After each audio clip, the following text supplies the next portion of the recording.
반갑습니다. 요번 강의는 용언이네요. 용언. 그 동사랑 형용사 두 가지를 보게 되겠습니다. 먼저 요것부터 짚어보고 가죠. 용언이 가지고 있는 특성은 이쪽에 나와 있습니다. 문장에서 주로 서술어로 쓰인다.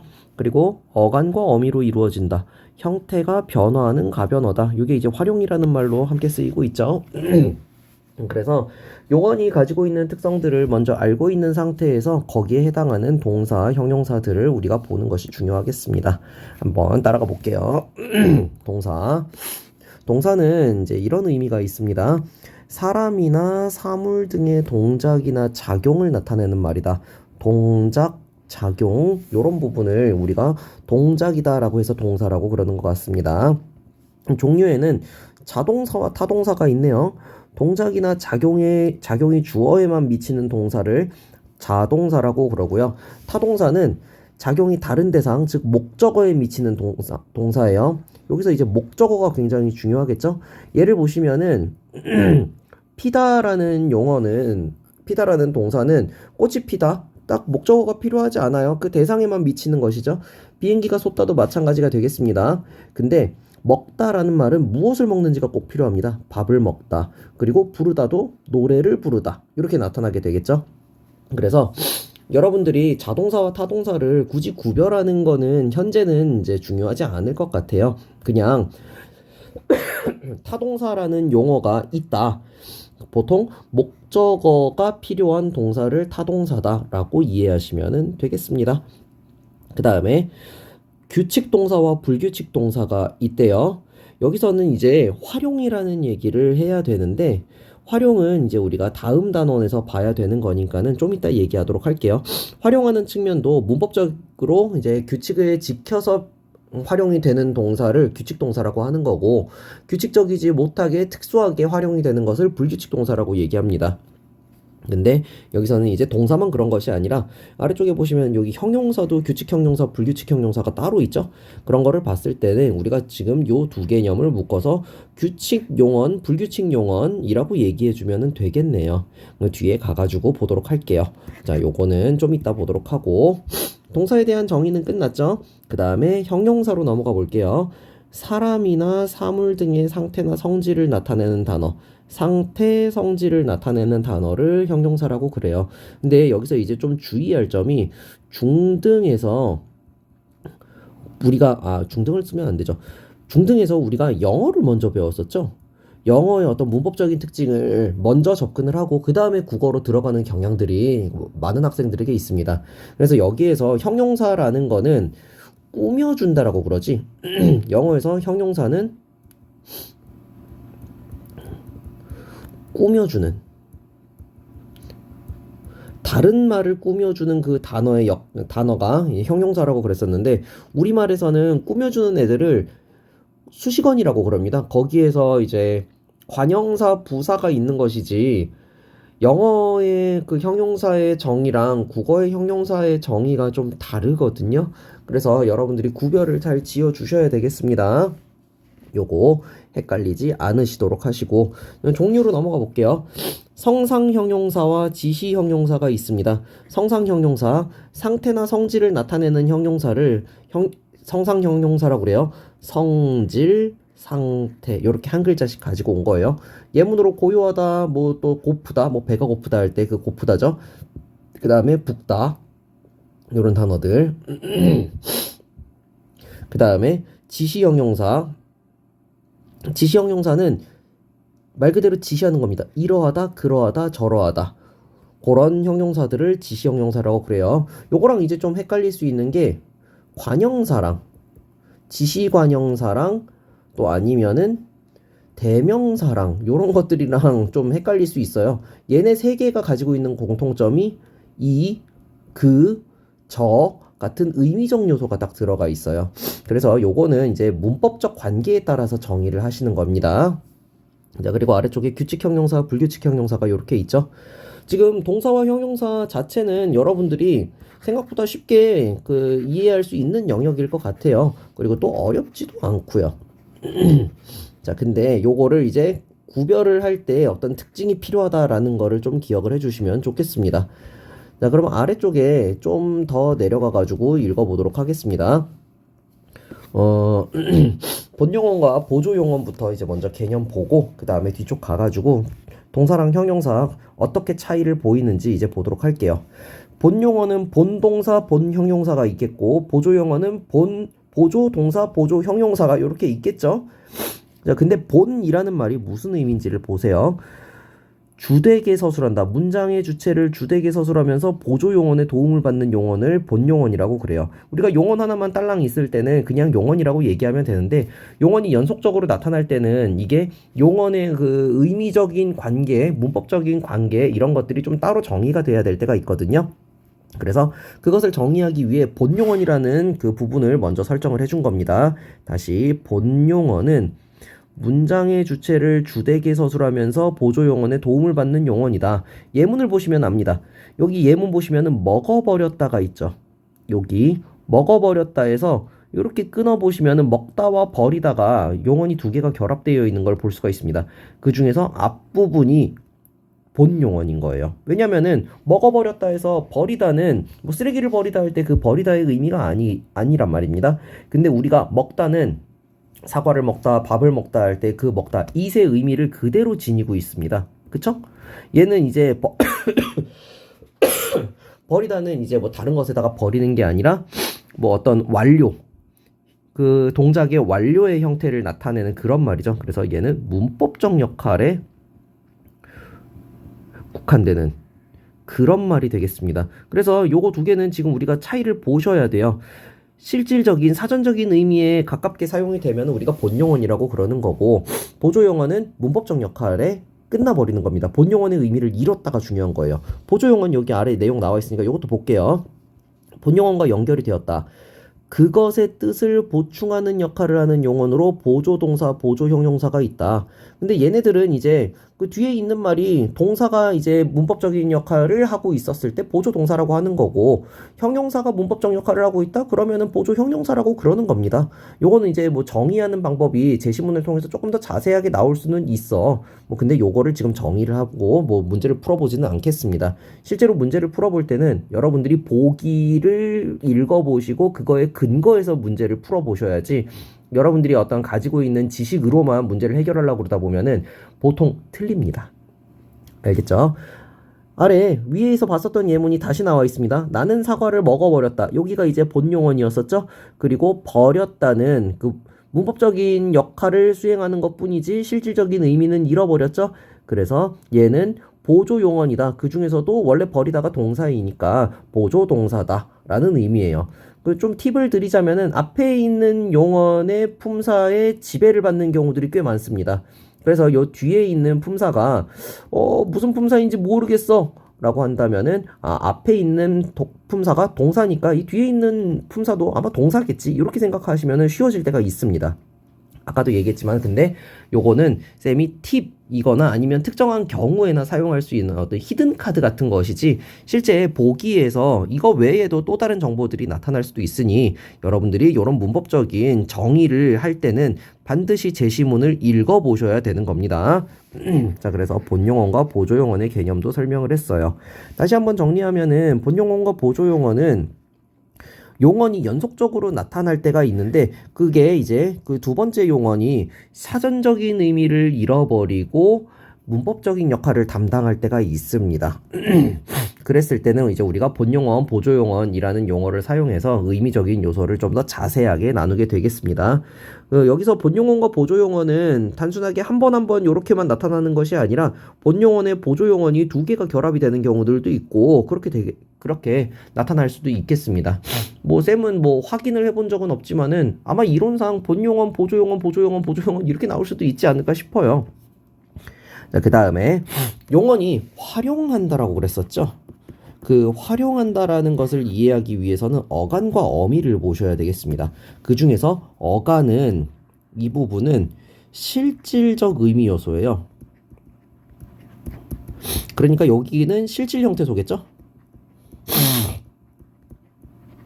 그래서 이 부분은 어근만으로 이루어질 수도 있고 어근에 또 다른 어근이 결합할 수도 있고 어근과 접사가 결합할 수도 있어요. 요거는 이렇게 순서가 바뀔 수도 있다라는 거 기억하시죠? 그래서 어근만으로 어간이 이루어졌으면은 우리가 앞에서 배웠었잖아. 단일어라고 할 거고요. 그 다음에 어근 합쳐져 가지고 어간을 이뤘다면은 합성어라고 할 거고요. 어근에 접사가 결합해서 어간을 이뤘다. 그러면 파생어다. 우리가 요렇게 기억을 하셔야 되는 겁니다. 예전에 우리 배웠었잖아요. 요 개념이 어간에 적용이 되는 겁니다. 그럼 어미는 뭐냐? 어미는 말 그대로 문법적 역할인 거예요. 요걸 꼭 기억하셔야 돼요.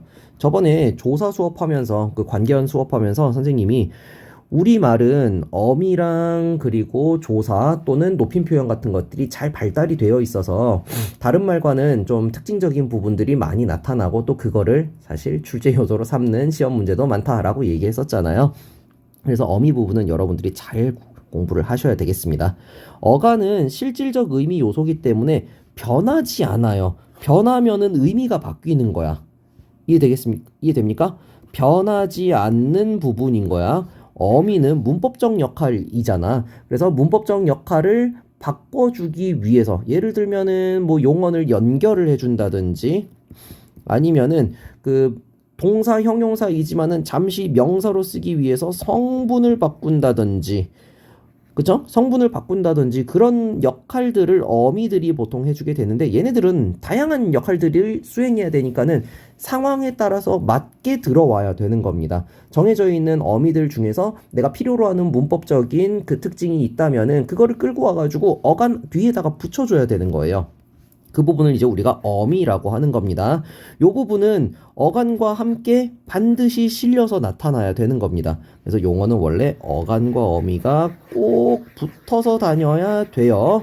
요거는 이제 우리가 합성어 이런 거 공부할 때도 또 배웠었잖아. 어간이 또 다른 그 어근과 결합을 할 때 반드시 그 사이에 어미가 있어야 되는데 어미가 없이 결합하면은 우리가 무슨 합성어라고 그랬습니까? 비통사적 합성어다. 이런 개념도 예전에 배웠었죠. 개념 기억 안 나면은 다시 앞에 있는 강의 형태소 그리고 합성어 파생어 이 강의를 보시고 오셔야 됩니다. 자, 그러면은 이제 다시 용언의 어간과 어미에 대해서 자세하게 보도록 할게요. 어간 부분, 용언이 활용할 때 형태가 변하지 않는 부분으로서 기본형의 다를 제외한 부분을 어간이라고 얘기합니다. 그러면은 어간에 뭐뭐 다가 붙으면은 뭐가 되는 거다? 기본형이 되는 거다. 그럼 어미는 어간에 붙어서 형태가 변하는 부분으로서 여러 가지 문법적 기능을 한다. 그래서 가다라는 말에 어간은 가라는 부분으로 계속 안 바뀌고 있죠. 근데 어미는 가다, 가니, 가고, 간다 이런 식으로 특정한 문법적 역할을 수행하기 위해서 다양한 어미들이 결합이 될 수 있습니다. 걔네들이 이제 정해진 것들이 이제 딱딱딱딱 결합이 되면은 그거에 맞춘 문법적 역할을 수행을 하게 됩니다. 그래서 실질적인 몸통은 여기고요. 팔다리만 이렇게 교체해가지고 변신 로봇 같은 그런 모습이 된다고 생각하시면 돼요. 그래서 뭐 옛날에 쌤이 로봇 만화 같은 걸 많이 봤었는데 몸통은 그대로야. 근데 이제 다른 껍데기 어디에 붙는지에 따라 가지고 하늘을 나는 로봇이 될 수 있고 또 아니면은 바다를 이렇게 잠수할 수 있는 로봇이 되고 뭐 그런 거라고 생각하시면 돼요. 중심적인 의미는 어간이고 사실 현실적인 실질적인 그 의미에 벗어나서 그 의미가 어떤 역할을 담당을 해야 되는지를 알려주는 게 어미 부분이다 라고 하겠습니다. 그럼 어미가 이제 어떤 종류가 있는지를 보도록 할게요. 어말 어미와 선 어말 어미가 있어요. 쌤이 순서를 뒤집어서 얘기를 했는데 어말 어미는 그냥 말 끝에 온다. 말 끝에 온다 라는 거를 기억을 하시면 돼요. 어미가 이제 어간 뒤에 오니까 당연히 말 끝에 오는 거 아니냐. 근데 사실 어미는 두 부분으로 나눠져서 그러는 거예요. 어말 어미가 있고 어말 어미 앞에 오는 어미가 따로 있어서 그래요. 예를 들면은 어근이라는 말이 붙고 죄송합니다. 어간이라고 해야 되겠죠? 어간이 앞에 있고 그 다음에 어미가 붙는다라고 해봅시다. 근데 요 사이에 선어말 어미가 붙을 수 있다라는 얘기인 거예요. 이해됐나요? 선어말 어미가 붙었다면 그 뒤에 있는 어미는 어말 어미라고 하고 그 어미를 선어말 어미라고 얘기하고 이렇게 또 이제 구분을 지어주기 위한 용어라고 생각을 하셔야 되겠습니다. 선어말 어미 봅시다. 미안해요. 어말 어미부터 보죠. 활용 어미에 있어서 특정 역할을 담당을 하게 되는데 종결의 역할을 담당을 하고 연결의 역할을 담당하고 그 다음에 전성의 역할을 담당을 하기도 합니다. 전성 어미는 성분을 잠시 바꾼다. 이해됐나요? 그래서 전성어미에 뭐뭐는 뭐뭐기 요런 것들이 있지. 대표적인 게 뭐뭐기인데요. 요런 걸로 해볼까? 먹다라는 말에 뭐뭐기를 붙여봅시다. 사실 요렇게 나타나면은 그 뒤에 이제 조사가 올 수가 있거든요. 먹기에 먹기를 하다. 뭐 먹기. 여기 이렇게 이 조사가 붙음으로써 얘는 원래 동사였지만은 무슨 역할을 하게 될 수 있겠습니까? 명사처럼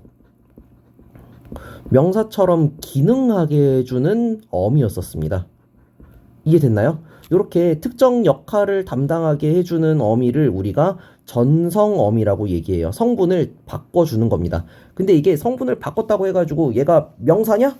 그거는 아닌 거예요. 왜냐면은 어미가 붙은 거잖아. 그러면은 앞에가 어간이고 어간어미로 이루어졌으면 뭡니까? 아직은 용언인 거야. 아직 용언인 거야. 이해됐나요? 아직 용언이고 잠깐만 명사처럼 기능하게 해주는 말이었던 거죠. 이해됐나요? 그래서 먹기라는 말이 또는 아니면 먹는 또 아니면 뭐뭐 하는 뭐 이런 말들이 붙었다고 해가지고 얘가 품사가 완전히 이제 교체가 되는 게 아니라 잠시 그 역할만 하게끔 만들어주는 애가 전성어미다라는 겁니다. 그럼 앞에 있는 어미들 몇 가지를 더 볼게요. 종결어미는 여러분들 종결이라는 말이 뭔 줄 알잖아요. 끝내다라는 말이에요. 문장의 의미를 끝내는 또는 아니면 용언의 의미를 종결시키는 그런 부분을 종결어미라고 얘기를 합니다. 이 종결어미는 종류가 여러 가지가 있어요. 이거는 이제 문장에서 나올 부분인데 그 평서형으로 종결어미를 나타낼 수 있어요. 평서형으로 끝냈다라는 거는 뭐뭐 다로 끝냈다라는 얘기예요. 그냥 기본적으로 정보만 전달하는 거야. 그 다음에 의문형이 있고 그러면은 뭐뭐 니 이런 것들이 있겠지? 그 다음에 명령형 그리고 청유형 이런 것들이 있습니다. 그리고 감탄형도 있어요.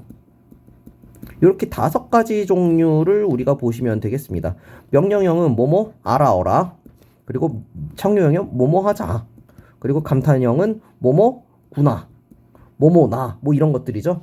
근데 여기 가끔 가다가 명령형이랑 감탄형이랑 조금 헷갈릴 때 있어요. 이런 거는 이제 우리가 문법 요소 가서 배울 겁니다.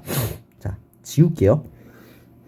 그 다음 연결어미는 말 그대로 용언 더하기 용언 이렇게 이어질 때 용언에는 사실 어미가 있잖아요. 여기 사이에 어떤 어미가 껴있어야 되는 겁니다. 다른 말과 연결해주는 말을 연결어미라고 그러면 되는 겁니다.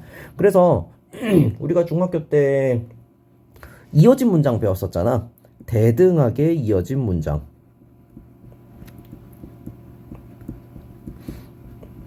뭐 요거 생각을 해봅시다. 대등하게 이어진 문장. 문장이 되려면은 주어와 서술어가 반드시 있어야 된다고 했었지. 근데 서술어는 뭘로 보통 수행을 할 수 있어? 용언으로 서술어를 수행을 하게 만들어요. 근데 그 용언은 어간과 어미로 이루어진다며. 여기 어미 부분이 다른 문장으로 연결해주기 위해서 다른 문장으로 여기 뒤에 다른 문장이 이어지게 해주기 위해서는 얘가 어간과 그 뒤에 후행하는 말들을 이어주기 위해 연결어미가 붙어야 되는 겁니다. 이해됐나요? 그래서 뭐 대등하게 이어진 문장을 보면은 나는 A는 B를 하고 C는 D를 했다. 뭐 이런 문장이 있다고 봅시다. 그럼 여기에서 하다라는 말에 어간인 하와 연결어미인 고가 붙었다라고 보시면 되는 겁니다. 이런 거 어렵지 않죠? 그래서 연결어미가 아마 제일 쉬울 겁니다. 물론 연결어미도 앞에 문장과 뒤에 문장 또는 앞에 용언과 뒤에 용언을 어떤 문법적인 관계로 연결을 해주는지에 따라서 좀 종류가 나뉘기는 하는데 여기서는 딱 요 정도까지만 할게요. 학교에서 내신으로 공부를 한다면 연결어미도 여러 가지 연결어미가 있습니다. 대등의 연결어미 아니면 종속적인 연결어미 등등등등 있습니다. 여기서는 요 정도까지만. 옆에 있네요. 날개 부분에 요거를 참고를 하시면 되겠습니다. 대등 종속 보조적 연결어미 그리고 전성어미도 명사형, 관형사형, 부사형 전성어미가 이때입니다. 이런 것들은 이제 여러분들이 깊이 있게 공부를 하실 때 내신 공부하실 때 꼭 필요한 부분이니까 챙겨보시면 되겠습니다. 자, 그러면은 이제 다음 페이지로 한번 넘어가 볼까요? 여기가 이제 그 동사 형용사의 뭐 전초전이라고 얘기할까요? 용언의 전초전이라고 한다면은 다음 페이지로 넘어가면 용언의 활용 페이지거든요. 자, 여기 이 뒤에 문제구나. 그 여기서 용언의 활용 들어가기 전에 쌤이 아까 전에 얘기했었던 동사와 형용사의 구분 정도를 볼게요. 동사는 동작이나 또는 작용을 나타내는 말이에요. 그치? 용자가 이상하네요. 그리고 형용사는 꾸며주는 말 아니라고 그랬었지. 상태나 또는 성질을 드러내는 말입니다. 얘네 둘을 구별을 해야 될 때가 있어요. 물론 이런 건 이제 교과서에서 구별하는 방법이 또 잘 나오기는 하는데 대표적인 게 명령형 또는 청유형 어미. 청유형 어미를 뒤에 붙여보면 됩니다. 그랬을 때 어색한 것이 있을 텐데 형용사는 어색해요. 형용사는 어색함. 왜냐면은 형용사가 상태나 성질을 나타내는 말인데 그거를 명령할 수 있겠습니다. 너 예뻐라. 이거 돼? 안 되잖아요. 동작은 돼요. 너 먹어라. 그러면은 돼요. 기본적으로 명령형 청유형은 동작을 요구하는 말이기 때문에 동사에만 해당할 수 있는 어미가 되겠습니다. 이해 되나요? 자, 그 다음에 현재형 시제. 현재형 시제 표현. 뭐 예를 들면 현재형 어미 같은 것들이 붙는다고 하면 되겠습니다. 요것도 지금 형용사에는 붙지 않아요. 형용사는 어색함 이렇게 적어둘게요. 왜냐면은 생각을 해보세요. 이것도 상태나 성질이잖아. 이거는 현재 상황이에요. 이해됩니까? 그러니까는 동사에 현재형을 붙여가지고 진행을 나타낸다고 해봅시다. 그러면은 하다에 니은 붙이면 한다가 되죠. 근데 예쁘다에 니은 붙이면 예쁜다가 돼요. 말이 이상해지죠. 왜냐면은 형용사는 그 상태, 그 현상, 상태, 그 성질, 그게 현재의 기준이 되기 때문입니다. 그래서 형용사는 기본형이 현재 시제예요. 이해됐습니까? 그러면 동사는 기본형에는 시제가 없는 거야. 거기에 이제 시제를 붙여야지 시간 표현이 되는 겁니다. 이런 것들을 가지고 동사냐 형용사냐를 구별을 할 수가 있겠습니다. 물론 가장 궁극적인 거는 의미를 가지고 구별을 하는 겁니다. 그랬을 때는 여러분들이 이제 문장을 가지고 문장의 문맥적 의미를 가지고 구별을 하는 게 가장 궁극적이고 가장 중요하다라는 걸 기억을 하세요. 뭐 위에 거는 이제 히든 카드 정도라고 할까요? 이렇게 하고 마무리를 하시면 되겠습니다. 동사 형용사의 구분은 요 정도까지입니다. 쌤이 이게 이 책에 있는 줄 알았는데 그 뒤에 한참 뒤에 있네요. 그 넘기기 좀 그래가지고 먼저 설명했습니다.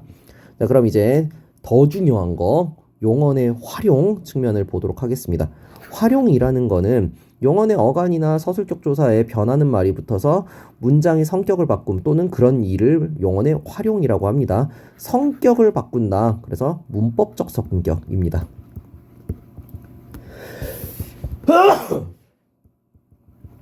요거를 드러내는 말이죠. 아이고야. 봄이라서 쌤이 이제 비염이 좀 있어요. 그래가지고 밖에서 이제 계속 강의 찍고 있는데 피곤하네요. 여러분들도 감기 조심하시고요. 자, 봅시다. 규칙 활용. 규칙이라는 거는 문법적 규칙을 얘기하는 겁니다. 앞에서 얘기했었던 무엇입니까?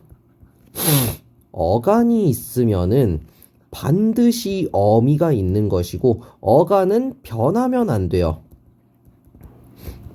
그치? 기억나죠? 어미도 정해진 것들 중에 선택돼야 되는 거지. 이해됩니까? 그런 것들이 그대로 적용이 되면은 규칙 활용이에요. 자, 봅시다. 용언이 활용할 때 어간과 어미의 형태가 규칙적인 것. 어미는 바뀌지만은 정해진 것들 사이에서 바뀌는 겁니다. 어간과 어미의 형태가 유지되거나 어간과 어미의 모습이 달라지더라도 이를 국어의 일반적인 의문 규칙으로 설명할 수 있다. 여기 이 부분 중요합니다. 어간과 어미의 모습이 달라질 수는 있어요. 근데 이게 문법적인 의문적인 규칙으로 설명을 할 수가 있어요. 대표적인 그 의문 규칙이 탈락이랑 리을 탈락이에요. 이거는 암기하셔야 됩니다. 암기. 요거 중요해요. 그래서 어말어미 앞에 아나 어가 있는데 그 앞에 또는 아어로 시작되는 어미 앞에 또는 선어말 어미 앞에 그 앞에 그랬을 때는 뭐가 탈락하는 거야? 의가 탈락하는 거예요. 예를 한번 보세요. 담그다에 아가 붙으면 어떻게 돼요? 담가죠. 여기 다시 한번 써볼게요. 담그다의 어간에 어미 아가 붙으면 일반적인 그 활용할 때 자주 이제 확인하는 어미 아가 있으니까 앞으로도 이제 우리는 아를 통해서 어미 활용을 굉장히 많이 볼 겁니다. 이렇게 용언 어간에 어말 어미 아나 어가 여기 있죠? 이렇게 결합이 될 때 그 앞에 있는 의가 어떻게 된다? 이렇게 사라진다 라는 얘기예요. 그러면 어떻게 결합이 됩니까? 가가 되는 거야.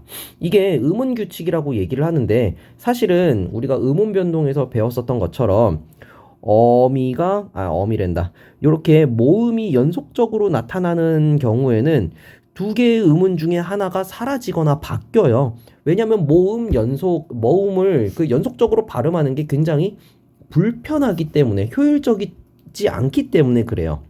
그래서 이런 경우에는 우리가 의문론적 규칙에 따라서 의를 탈락시키는 경우들이 있어요. 그래서 요거를 그대로 발음을 하면은 담가로 발음을 하는 거지. 이해됐나요? 그리고 나서 요렇게 모음에서 일어나는 의문 변동, 특히 이제 모음 탈락이 일어나는 의문 변동은 표준 발음법이 한글 맞춤법에 적용이 되거든요. 그래서 한글 맞춤법도 담가가 된 겁니다. 이해됐습니까?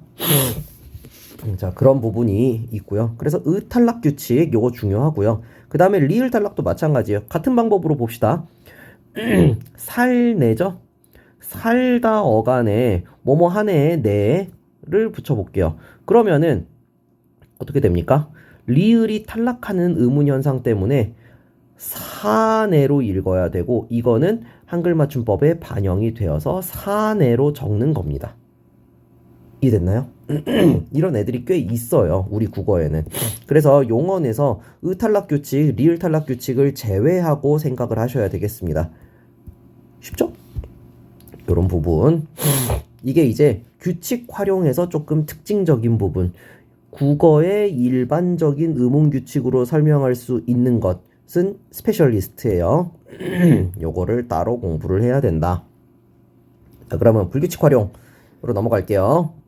여기서부터는 이제 여러분들이 암기를 하는 게 아니라 이해가 더 중요한 부분이에요. 근데 보통 요거 하다 보면은 암기를 하게 돼요, 애들이. 용언이 활용할 때 어간 또는 어미의 모습이 달라지는 겁니다. 어간 또는 어미의 모습이 달라지는 것을 국어의 일반적인 의문 규칙으로 설명할 수 없다. 아까 국어의 일반적인 의문 규칙으로 설명할 수 있는 애들은 우리가 규칙 활용이라고 얘기하기로 했었잖아. 근데 여기서는 일반적인 의문 규칙으로 설명할 수 없을 때 불규칙이라고 그러는 거예요. 그래서 크게 세 가지입니다. 어간이 바뀌는 불규칙, 어미가 바뀌는 불규칙, 어간과 어미가 모두 바뀌는 불규칙. 이렇게 세 가지를 우리가 보셔야 돼요. 하나씩 차근차근 보도록 하겠습니다. 어간이 바뀌는 불규칙 활용, 디귿 불규칙이 있습니다. 그리고 비읍, 시옷, 르, 우 불규칙 등이 있대요. 얘네들은 공통적으로 뭐냐면은 어간 부분에 디귿이 또는 비읍이 시옷이 르가 우가 다른 것으로 바뀌는 겁니다. 이해됐습니까? 조건과 활용이라고 나왔는데 예문부터 보죠.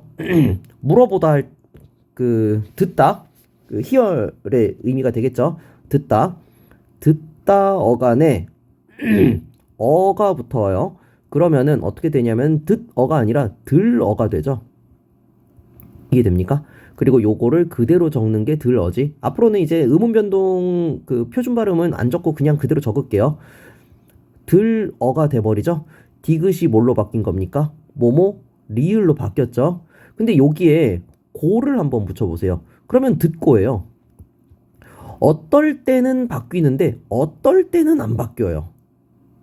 이게 핵심이거든요. 그 뭐 여기다가 좀 그 뭐라 그래야 되지? 좀 약간 멍청하게 쓰면은 어떨 때는 바뀌고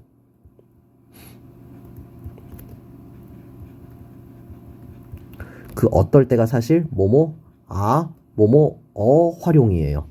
그리고 어떨 때는 안 바뀌고 그래서 대표적인 어미가 고예요. 요게 되게 웃겨요. 어를 붙였을 때는 바뀌어요. 어간이 바뀌든지 어미가 바뀌든지 아니면 어간 어미가 다 바뀌든지. 근데 또 제외하고 다른 자음으로 시작하는 어미들 그 대표적인 거 이제 쌤은 보통 고로 보는데 고를 붙이면 또 안 바뀌어요. 이게 규칙적이지 않잖아. 어떨 때는 바뀌고 어떨 때는 안 바뀌면 안 되지. 원래 뭐 어미는 바뀌면 돼요? 안 바뀌는 거야. 어미는 정해진 것들 중에서 선택이 되는 거지. 아무거나 내가 뭐 붙이고 싶다고 그래가지고 뭐 백 이런 거 막 붙이면 안 되는 거예요. 됐나요? 그런 것들이 불규칙인데 그 중에서 어간 부분이 바뀌는 그런 현상들이 나타나는 것을 어간이 바뀌는 불규칙 또는 어간 불규칙이라고 얘기를 하는 겁니다. 그 중에서 우리는 디귿 소리가 리을로 바뀌는 걸 본 겁니다. 묻다에 붙이면은 물어가 돼요. 퀘스천의 의미죠. 근데 여기 고 붙이면 어때요? 묻고가 되잖아요. 근데 굳다에 붙여 보세요. 그러면 굴어가 아니라 굳어예요. 땅이 굳다 할 때 그 굳다잖아. 똑같이 디귿 소리로 끝났는데 얘는 바뀌고 얘는 안 바뀌어요. 그래서 불규칙 활용이라는 거는 불규칙 용언들이란 얘기예요.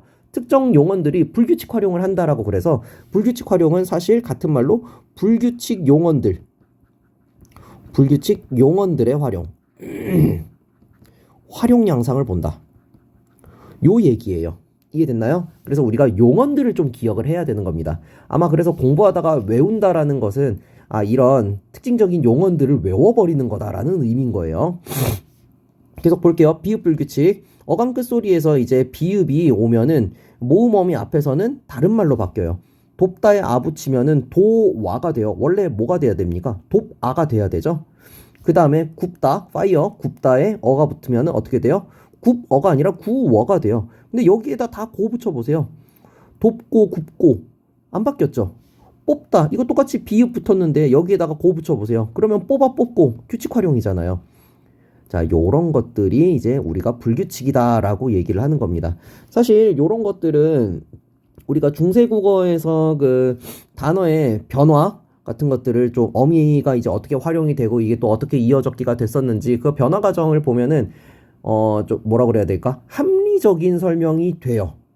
근데 그거는 예전에 18년 모의고사였었나? 18년 수능이었었나? 거기서 한번 나온 적이 있었어요. 그 변화 양상을.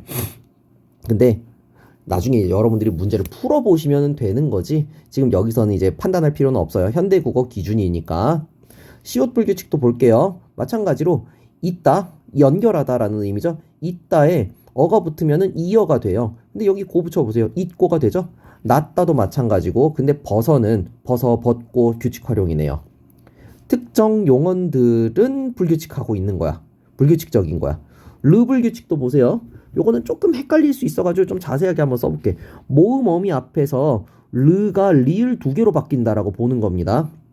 그래서 으탈락, 리을 덧생김 요 두 개가 동시에 일어났다고 보시면 돼요. 으탈락은 우리가 규칙 활용이라고 얘기했었지만은 으가 탈락하고 리을이 덧생겼다가 여기 동시에 생겼다라는 거를 우리가 이해를 하셔야 돼요. 흐르다 한번 볼게요. 흐르다에 어가 붙으면은 원래 어떻게 돼야 돼요? 흐르어가 돼야 되는데 흘러가 됐잖아. 요거를 의문 단위로 뜯어가지고 좀 구조적으로 보세요. 흘러. 그러면은 여기에서 지금 흘러를 의문을 한번 나열해 볼까요? 히읗, 리을, 그 다음에 리을, 어죠? 근데 얘는 어떻게 돼요? 요거 통째로 히읗, 리을, 어죠? 이렇게 보시면은 지금 요게 어떻게 된 겁니까? 요렇게 되었다라고 설명을 해야 되겠지? 그래서 단순하게 음만 탈락한 게 아니라 리을이 하나 생긴 거다. 요거를 이제 다른 뭐 학자들은 소리가 소리가 리을로 바뀐 거 아니냐라고 보는데 뭐가 어찌됐든 차이는 없습니다. 불규칙이라는 건 차이가 없어요. 오르다도 같은 현상이죠. 한번 해보시면 되고요. 따라도 한번 볼게요. 따라는 이제 규칙이다라니까 따라의 기본형이 뭡니까? 따르다죠. 그 다음에 여기에 아가 붙은 겁니다. 따르아. 그러면은 의가 탈락하면 딱 되지 않아요? 근데 위에서 우리가 의 탈락은 규칙이다 라고 얘기했었지. 그래서 따리을 더하기 아는 따라다. 요거 보시면은 규칙인 거 쉽게 보이죠. 근데 요거랑 요거랑 지금 비교를 하셔야 되고 그 다음에 또 우불규칙 볼게요. 요 우불규칙은 특징이 뭐냐면은 이 예문 하나밖에 없습니다. 푸다, 뭐 밥을 푸다, 뭐 국을 푸다 할 때 푸 더하기 어인 겁니다. 그래서 요게 밥퍼 할 때 퍼라고 나와 있지만은 사실 얘는 기본형이 뭐다? 푸다에서 어가 붙은 거다 라는 거를 보셔야 돼요. 그러면 여기서 우가 탈락해야 되지. 근데 우리가 의문 변동에서 우 탈락이라는 건 본 적이 없어요. 이해됩니까? 주어는 어떻게 됩니까? 주어라고 이렇게 붙을 수는 있어요. 그래서 우가 반모음화가 되고 어가 붙어가지고 주어가 됐다. 이렇게 얘기할 수는 있겠는데 우가 탈락하는 것은 없죠. 근데 여기에서 이제 우리가 어간이 바뀌었다라고 보시면 되겠습니다. 어간이 바뀌는 불규칙은 공통적으로 어간 소리의 끝소리가 무엇이었는지, 과거에 무엇이었는지에 따라서 이름이 붙고 있어요. 기억하시면 편할 것 같아요. 내신에서는 이 무슨 불규칙인지를 용어를 정의해 주는 게 간혹 좀 필요할 때도 있습니다. 근데 쌤이 경험하고 있는 대다수의 학교는 무슨 불규칙인지를 구별을 하기보다 어간이 바뀌는 불규칙인지 또 아니면 어미가 바뀌는 불규칙인지 또는 어간 어미가 다 바뀌는 불규칙인지 요거를 구별하는 게 좀 더 우선적이었어요. 모의고사에서는 당연히 그렇고요. 자, 그 다음에 계속 볼게요. 우리는 내신용이라고 생각하고 조금 더 자세하게 볼게요. 어미가 바뀌는 불규칙, 러불규칙, 여불규칙, 오불규칙 이렇게 세 가지가 있습니다. 근데 어미가 바뀌는 불규칙은 이름이 어떻게 붙은 거냐면은 어미가 어떻게 바뀌었는지 그 결과물을 가지고 보는 겁니다. 예를 한번 보세요. 이르다 싹 지우고 그 다음에 여기 위에다 써야겠네요. 이르다라는 말은 뭐 도착하다라는 말이지. 이르 더하기 어가 붙으면은 어떻게 됩니까? 이르러가 되죠. 요 부분이 어떻게 됐습니까? 요렇게 바뀌었습니다. 그래서 바뀐 것을 중심으로 러불규칙이다 라고 이름 붙이고 있죠. 치러는 어때요? 치르다에 어가 붙은 거지. 그래서 치러가 됐는데 여기서는 지금 의만 탈락한 거죠. 그러면은 얘는 규칙 활용이다라고 얘기할 수 있겠네요. 그 다음에 여불규칙도 한번 보세요. 공부하다에 아가 붙으니까는 어떻게 됐습니까? 여가 됐죠? 아가 여가 됐습니다. 이해됐나요? 사실 이제 공부하다에 어가 붙은 것이다라고 보는 견해도 또 있기는 해요. 근데 뭐가 어찌됐든 결과물이 이거잖아. 그쵸? 그래서 여불규칙이고 여기에 그 책 만드신 분이 또 센스 있게 써놨네요. 하다가 붙는 말의 그 모든 용언에 여불규칙이 적용이 된다라고 합니다. 그래서 이거 하다 앞에 체언이 오잖아요. 공부하다 뭐 아니면 운동하다 이 하다라는 말에 어간까지가 땡땡 뭐 체언 플러스 하까지가 어간이거든요. 여기 뒤에 오는 뭐뭐 아어의 어미는 반드시 이제 여불규칙이 적용이 된다라는 얘기겠네요. 이 파는 뭐겠습니까? 규칙 활용에. 파는? 파가 뭐죠? 땅을 파다 할 때 그거 같은데요. 파다 더하기 아겠죠? 근데 여기서는 아가 탈락한 겁니다. 이해됐습니까? 근데 이런 거는 의문론에서 의문 변동에서 규칙 활용으로 우리가 알고 있죠. 의문 변동으로 설명이 되는 거예요. 쌤이 앞에서도 얘기했던 것처럼 연속적으로 나타나는 그 모음, 연속적으로 모음이 나타날 경우에는 탈락을 시키든지 아니면은 그 교체를 시킨다라고 얘기했었죠. 자, 요렇게 보시면 되겠고요. 그 다음에 오불규칙. 오불규칙. 용언 달 또는 다의 경우 명령형 어미 아라 어라 또는 뭐뭐오 이렇게 붙는데요. 예문을 바로 보시면 되겠습니다. 나 그것 좀 줘 할 때 달라라고 얘기하잖아요. 근데 이게 기본형 자체가 여러분들이 좀 어색할 거예요. 달다라는 말이 사실 현재 사용하지 않는 말이죠. 그래서 아예 그냥 요렇게만 굳어져서 사용이 되고 있기 때문에 요거는 이제 암기가 되겠습니다. 이해됐습니까? 원래 이제 명령형 어미 아라 어라가 붙으면은 용언 어간이 이대로 있고 어미가 그대로 붙어야 돼요. 주어라 보시면은 주다에 뭐뭐 어라가 붙은 거니까 그대로 적용이 됐잖아요. 근데 달라라는 말에서 그 아라가 붙으면은 다오가 무조건 된답니다. 요건 이제 암기가 되겠죠. 자, 어미가 바뀌는 불규칙은 종류가 사실 적은데 좀 특징적인 것들이 있겠습니다. 기본적으로 바뀐 결과물을 가지고 이름을 붙이고요. 그리고 하다가 붙는 용언에 여불규칙이 있다든지, 그리고 특징적으로 오불규칙의 종류 하나가 또 존재한다든지 뭐 이런 것들이죠. 여기까지도 됐습니다. 다음으로 이제 넘어가면은 어간 어미가 다 바뀌는 불규칙이 있습니다. 요거는 형용사에게만 해당한다. 그 중에서도 색채어에 해당하는 요소들이 또 많아요. 파랗다, 하얗다, 노랗다, 빨갛다, 뭐 등등등등 이런 애들이 보통 히읗 불규칙이에요. 그래서 여기에 어간을 싹 그대로 취해가지고 뭐뭐 아가 붙어버리면 어떻게 됩니까? 파래, 하얘, 빨개, 노래 이렇게 되죠. 규칙 활용 보시면은 너타에 붙으면은 놔, 뭐 이렇게 되는 게 아니잖아요. 너어가 그대로 붙었죠. 이런 것들을 보시면은 자, 어간 어미가 어떻게 바뀌는지 좀 따져볼 수 있을 것 같아요. 파라타를 가지고 좀 더 깊이 보도록 하죠. 파랏 더하기 아가 어떻게 됐다? 파레가 됐다. 얘는 피읍, 아, 리을, 에 이렇게 됐죠? 근데 얘는 피읍, 아, 리을, 아, 히읗, 그리고 아죠. 요렇게 결합이 된 건데 요 부분도 지금 바뀌었죠. 요 부분 지금 사라졌다 이거나 아니면은 리을로 바뀌었다라고 보면 되고, 여기는 또 어떻게 바뀌었습니까? 에로 바뀌었고, 뭐 이렇게 보시면은 뭐 이게 맞다라는 얘기가 아니라 단순하게 어간도 바뀌었고 어미도 바뀌었고 이렇게 확인을 할 수는 있겠지. 자, 요렇게 특징적인 용언들이 있습니다. 이런 용언들이 그 문법적인 특징에 맞춰서 활용이 되는 게 아니라 특징이 있는 형태로 다르게 활용이 되는 거를 우리가 불규칙 활용이라고 얘기를 합니다. 이해됐죠? 자, 여기까지 용언에 대한 설명은 마무리를 짓겠습니다. 다음 시간에는 이제 수식언이랑 독립언에 대해서 보겠습니다. 자, 고생하셨습니다.